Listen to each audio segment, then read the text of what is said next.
નમસ્કાર દર્શક મિત્રો, N7 ગુજરાતી ન્યૂઝમાં આપનું હાર્દિક સ્વાગત છે। સમાચારની વાત કરવામાં આવે તો આજ રોજ પાદરા તાલુકાના મોભા ગામે શ્રી શનિદેવ મહારાજના મંદિરે 16મો જન્મ જયંતિ મહોત્સવ ઉજવવામાં આવ્યો। શનિદેવ મહારાજના મંદિરે આજુબાજુથી પધારેલા ભાઈ ભક્તો દર્શન માટે ઉમટ્યા હતા। સાથે આરતી તેમજ મહાપ્રસાદીનું પણ આયોજન કરવામાં આવ્યું હતું।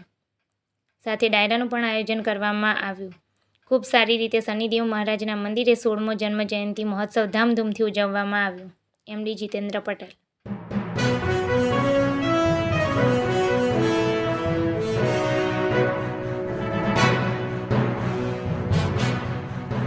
श्याम रामचंद्र भगवान की जय।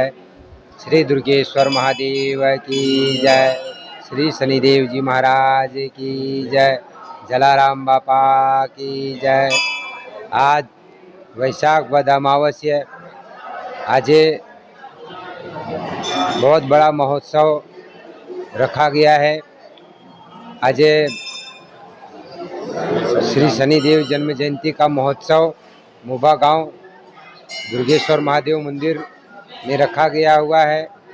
सभी भावी भक्तों को भंडारा का अने भजन का लाभ लेने का है। समय निकाल के दर्शन का लाभ लें अने भाविक भक्तों को आशीर्वाद है शनि महाराज का। जय शनिदेव। जय शनि।